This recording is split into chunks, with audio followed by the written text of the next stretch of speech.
بسم اللہ الرحمن الرحیم۔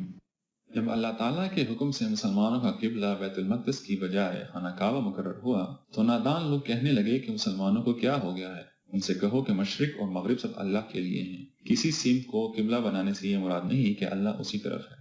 جس طرح بیت المقدس کی جگہ بیت اللہ کو قبلہ بنا دیا گیا ہے، اسی طرح بنی اسرائیل کو دنیا کی امامت کے منصب سے معزول کر کے مسلمانوں کو دنیا کی امامت دی گئی ہے۔ مسلمانوں، جس طرح رسول صلی اللہ علیہ وسلم تمہارے لیے نیکی اور حق پرستی کی شہادت ہیں، اسی طرح تمہیں بھی دنیا کے لیے نیکی اور حق پرستی کی شہادت بننا چاہیے۔ مسلمانوں کو اہل کتاب یعنی یہودیوں اور عیسائیوں کی خواہشات کے مطابق نہیں چلنا چاہیے۔ وہ تمہیں راہ راست سے بھٹکا دینا چاہتے ہیں۔ وہ تو ایک دوسرے کے قبلے کو بھی نہیں مانتے۔ وہ ہر قسم کی سچائی جاننے کے باوجود تمہارا انکار کریں گے۔ یہ لوگ آپ صلی اللہ علیہ وسلم کو جانتے ہیں ایسے ہی جیسے کہ یہ اپنے بچوں سے مانوس ہیں، مگر یہ حق کو چھپاتے ہوئے اس کا انکار کرتے ہیں۔ مسلمانوں کو صرف اللہ ہی سے ڈرنا چاہیے، صرف اسی کا شکر ادا کرو اور صرف اسی کو یاد کرو تاکہ وہ تمہاری رہنمائی فرمائے۔ نماز اور صبر یعنی دین پر قائم رہ کر اللہ سے مدد طلب کرو۔ جو لوگ اللہ کی راہ میں شہید ہوتے ہیں وہ ہمیشہ کی زندگی پا جاتے ہیں، مگر تم اس بات کو نہیں سمجھتے۔ مسلمان پر جب بھی اللہ کی طرف سے آزمائشیں آتی ہیں تو وہ ان پر صبر کرتے ہیں۔ مشکل حالات میں بھی دین پر قائم رہنے والوں کے لیے اللہ کی طرف سے خوشخبری اور رحمت ہے، اور یہی لوگ ہدایت یافتہ ہیں۔ اللہ کی طرف سے اتارا گیا حق یعنی قرآن اور دین اسلام پوری طرح واضح ہے۔ اب حق کو چھپانے والے اللہ کے ہاں لعنت کے مستحق ہیں۔ جو لوگ کفر اختیار کرنے کے بعد اسی حالت میں مر گئے ان پر اللہ، فرشتوں اور تمام انسانوں کی لعنت ہے، اور وہ ہمیشہ عذاب میں رہیں گے۔ البتہ جن لوگوں نے توبہ کر کے اپنی اصلاح کی تو اللہ معاف کرنے والا، رحم کرنے والا ہے۔ تمہارا معبود حقیقی صرف ایک اللہ ہی ہے۔ اس کی نشانیاں آسمان و زمین، دن اور رات کے آنے جانے، سمندروں اور بحری جہازوں، بارشوں اور اس کے ذریعے سے اگنے والی نباتات، ہواؤں کی گردش اور بادلوں کی صورت میں ہمارے سامنے موجود ہیں۔ اس لیے حقیقی محبت صرف اللہ سے کرو۔ مگر کچھ لوگ اس کے باوجود بھی اللہ کے سوا دوسروں سے وہ توقع رکھتے ہیں جو کہ صرف اللہ سے ہونی چاہیے۔ روز قیامت وہ اللہ کی قوت اور اس کا عذاب دیکھ لیں گے، جس دن ان کے پیشوا جن کی یہ تابعداری کرتے ہیں ان سے اپنی لا تعلقی کا اظہار کریں گے، تو یہ کہیں گے کہ یا اللہ ہمیں ایک بار پھر موقع دے تاکہ اس بار ہم ان کی تابعداری نہ کریں، مگر اب صرف حسرت ہی ہو سکے گی۔ لوگوں، حلال اور پاک چیزیں استعمال کرو اور شیطان کے کہنے میں نہ آؤ، وہ تو صرف برائی اور بے حیائی کے کاموں میں ہی لگاتا ہے۔ وہ تو تمہارے دلوں میں تمہارے رب کے بارے میں غلط خیالات منسوب کرتا ہے۔ قرآن کی تابعداری کرو اور اندھے، گونگے اور بہرے بن کر ان آباء و اجداد کے راستے پر نہ چلو جو نہ ہی ہدایت پر تھے اور نہ ہی کچھ جانتے تھے۔ پاک چیزیں کھاؤ اور اللہ کا شکر ادا کرو۔ مردار، خون، خنزیر کا گوشت اور اللہ کے سوا کسی دوسرے کے نام پر ذبح تم پر حرام کیا گیا ہے۔ صرف ظاہری رسومات کو ادا کرنا ہی نیکی نہیں ہے۔ اللہ، یوم آخرت، فرشتوں، اللہ کی کتابوں اور نبیوں پر ایمان لے آؤ۔ اللہ کی محبت کی خاطر رشتہ داروں اور یتیموں سے نیک سلوک کرو۔ مسکینوں، مسافروں اور فقیروں کی خدمت کرو۔ غلاموں کی آزادی میں تعاون کرو۔ نماز قائم کرو۔ زکوٰۃ دو۔ وعدے پورے کرو۔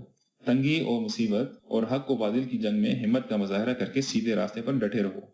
قصاص کے بارے میں اللہ کا حکم یہ ہے کہ جس نے قتل کیا ہو اسی سے بدلہ لیا جائے۔ البتہ اگر مقتول کے ورثاء خون بہا لینے کے لیے راضی ہو جائیں تو احسان مندی کے ساتھ ادا کرنا قاتل کا فرض ہے۔ قصاص کے قانون کو رائج کرنے میں تمہارے لیے زندگی ہے۔ وصیت کرنا تم پر لازم ہے اور اسے پورا کرنا دوسروں کی ذمہ داری ہے۔ روزے صرف تم پر ہی نہیں بلکہ تم سے پہلی امتوں پر بھی فرض کیے گئے تھے۔ روزے کا مقصد اپنے اندر تقویٰ کی صفت پیدا کرنا ہے۔ رمضان ہی کے مہینے میں قرآن اتارا گیا۔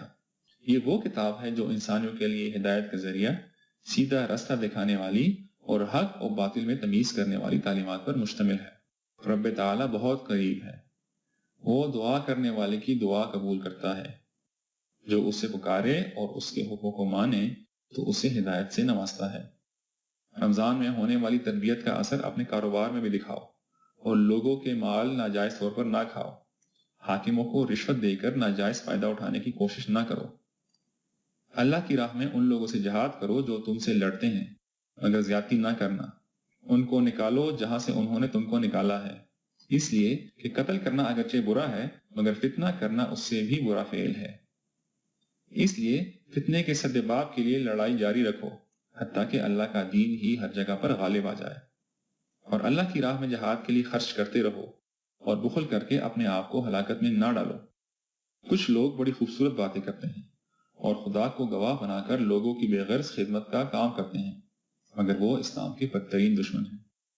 اور جب کسی ایسے شخص کو اختیار اور اقتدار ملتا ہے تو اس کی ساری دوڑ دھوپ زمین میں فساد پھیلانے، کھیتوں کو غارت کرنے اور نسل انسانی کو تباہ کرنے کی ہوتی ہے، حالانکہ اللہ فساد کو پسند نہیں کرتا۔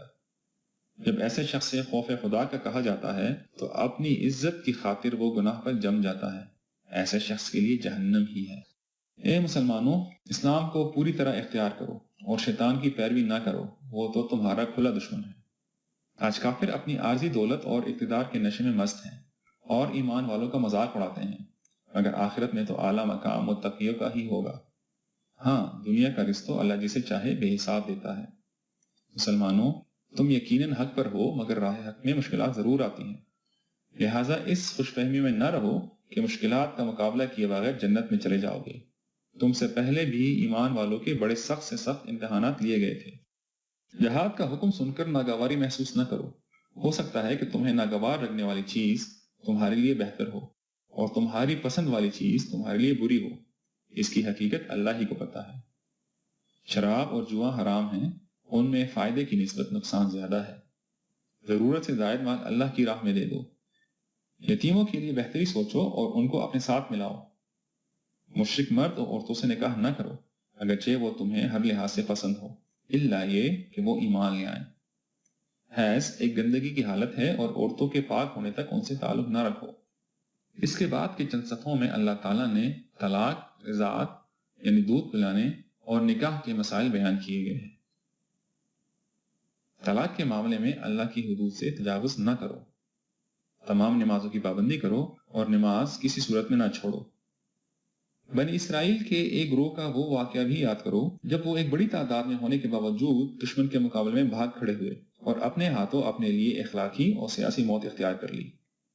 تم ان کی طرح نہ ہو جانا، بلکہ وقت آنے پر اللہ کی راہ میں جہاد کرنا۔ اللہ تعالیٰ انسانوں کے مختلف گروہوں کو ایک خاص حد تک زمین میں غلبہ و طاقت حاصل کرنے دیتا ہے، مگر جب کوئی گروہ حد سے بڑھنے لگتا ہے تو کسی دوسرے گروہ کے ذریعے سے اس کا زور توڑ دیتا ہے۔ اللہ تعالیٰ سے دعا ہے کہ مسلمانوں کے گروہ کو باقی گروہوں پر غلبہ عطا فرمائے۔ آمین۔